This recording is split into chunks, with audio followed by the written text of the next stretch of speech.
Eh, Assalamualaikum warahmatullahi wabarakatuh.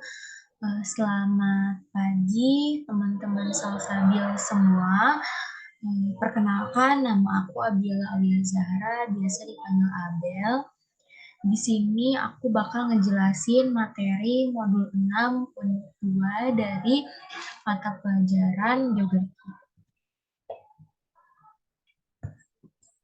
Apa aja sih yang bakal aku bahas? Jadi ada dua garis besar yang bakal aku bahas, yaitu mengenai daratan hijau dan mempesona dan samudra biru mengelilingi negeri. Daratan hijau dan mempesona. Teman-teman tahu nggak sih berapa sih luas daratan yang ada di Indonesia? Kalau kalian belum tahu, di sini aku bakal jelasin. Jadi luas daratan di Indonesia itu sekitar 1.919.440 km persegi atau 1/3 dari total keseluruhan wilayah Indonesia. Daratan yang ada di Indonesia terdiri atas pulau-pulau kecil dan besar yang terbentang dari Sabang hingga Merauke. Berikut ini berbagai bentukan daratan yang ada di Indonesia, yaitu untuk yang pertama, daratan yang akan aku jelasin yaitu gunung. Gunung sendiri merupakan bagian permukaan bumi yang lebih tinggi daripada daratan sekitarnya. Gunung itu terbentuk akibat dari adanya aktivitas vulkanisme. Terus gunung itu terdiri atas lereng yang curam dan tajam serta dikelilingi oleh puncak-puncak atau pegunungan. Nah, berdasarkan aktivitas kegunung apian, gunung itu dibedakan menjadi tiga, yaitu gunung api aktif, merupakan gunung yang masih aktif dan dapat meletus kapanpun. Contohnya itu Gunung Merapi, Gunung Sinabung, serta Gunung Bromo. Selanjutnya ada gunung tidak aktif atau istirahat. Gunung yang sudah berhenti erupsi namun masih terdapat tanda-tanda aktivitas gunung api. Contohnya Gunung Tangkuban Perahu. Selanjutnya ada gunung mati. Gunung mati itu gunung api yang sudah tidak ada tanda-tanda aktivitasnya. Nah, info tambahannya, satu-satunya pulau yang tidak terdapat gunung api di wilayah Indonesia yaitu Pulau Kalimantan loh teman-teman. Nah, daratan selanjutnya aku bakal ngejelasin tentang pegunungan.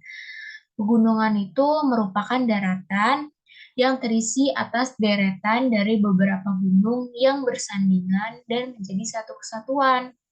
Nah, pegunungan itu terbentuk akibat dari aktivitas endogen yang mengangkat lapisan bumi, sehingga terjadi retakan yang mampu diterobos oleh intrusi magma, sehingga terjadilah vulkanisme di beberapa tempat.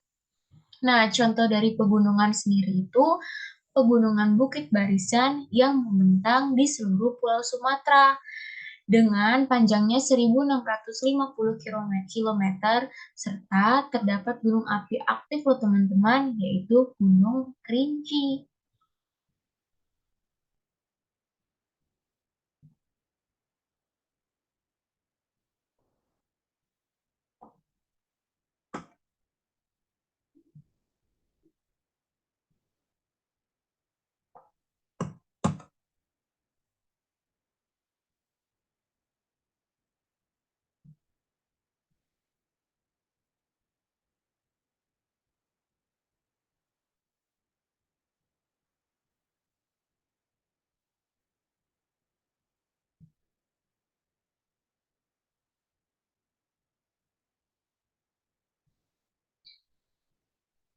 Nah, daratan selanjutnya yaitu perbukitan. Perbukitan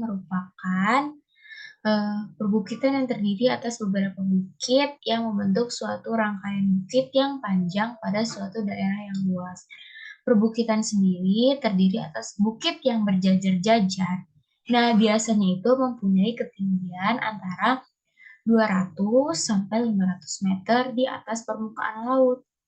Contoh dari perbukitan itu, perbukitan Watu Kelir yang terdiri atas Bukit Watu Kelir, Bukit Bonang, Bukit Wanalela, Bukit Blumbungan, Bukit Wadas Putih, Bukit Lemiring, Bukit Lamuk, Bukit Temates Kambang, dan Bukit Igir Lemah Rata.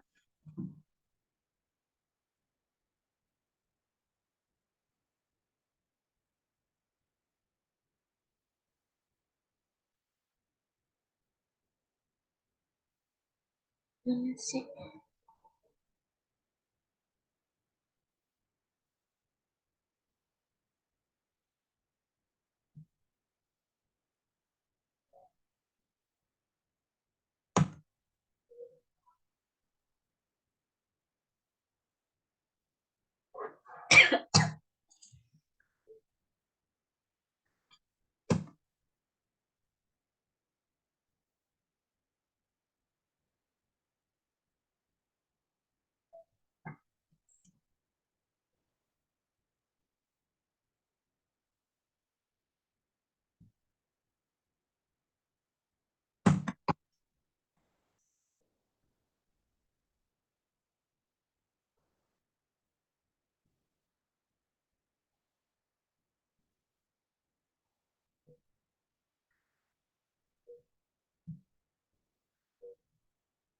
Nah, dataran selanjutnya itu dataran tinggi.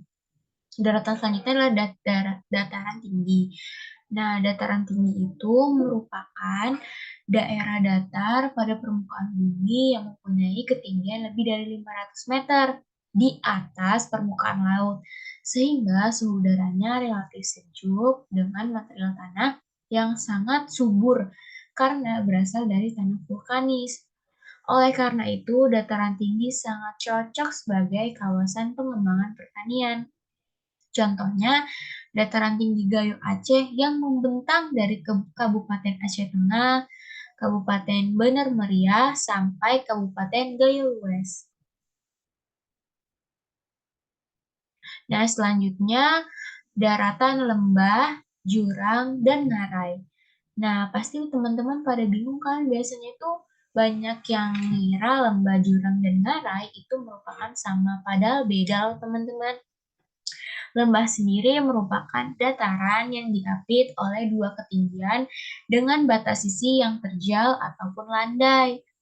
Nah, sedangkan ngarai merupakan dataran yang diapit oleh dua ketinggian dengan batas sisi yang terjal.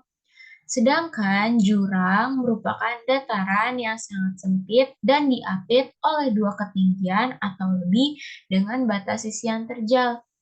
Contoh dari lembah sendiri adalah Lembah Harau di Payakumbuh, daerah Sumatera Barat, yang diapit oleh dua bukit cadas yang terjal dengan ketinggian mencapai 150 meter dan dikelilingi pula oleh batu pasir yang terjal berwarna-warni dengan ketinggian 100 sampai 500 meter.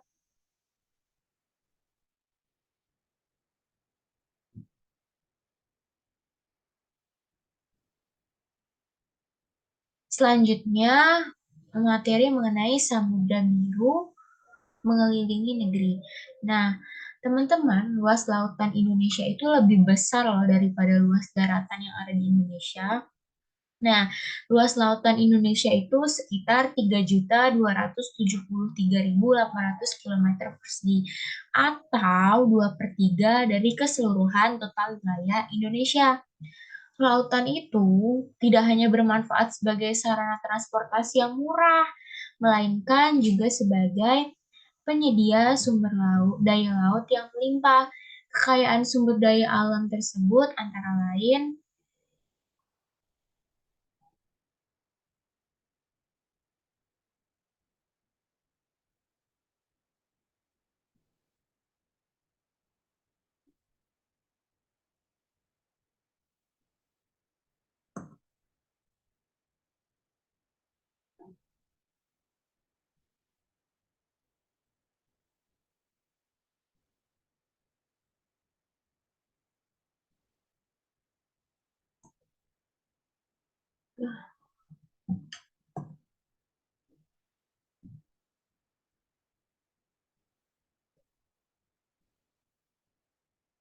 Nah, kekayaannya itu antara lain yang pertama ikan. Ikan sendiri merupakan hasil utama dari laut. Selanjutnya ada kekayaan rumput laut. Nah, rumput laut sendiri merupakan flora lautan yang sangat banyak dikembangkan di berbagai perairan Indonesia, serta tumbuh pada kedalaman 200 meter di bawah permukaan laut. Nah, manfaat dari rumput laut itu yang kita rasakan sebagai bahan pembuat agar-agar, kerajian, serta alginat. Selanjutnya, kekayaan mutiara. Nah, teman-teman, fun fact-nya, Indonesia itu merupakan negara penghasil mutiara terbesar di dunia. Nah, wilayah penghasilnya itu perairan Banyuwangi serta Kepulauan Mentawai. Nah, kekayaan selanjutnya itu ada mineral. Mineral itu yang paling banyak dihasilkan. Yang paling banyak dihasilkan yaitu garam. Contoh penghasil garam yaitu di daerah Cirebon, Madura, serta Rembang. Nah, selanjutnya ada kekayaan alam bahan tambang. Nah, bahan tambang dipengaruhi oleh gerakan tektonik yang menyebabkan terbentuknya cebakan tambang di alam Indonesia. Oke, teman-teman, sekian penjelasan materi yang aku sampaikan.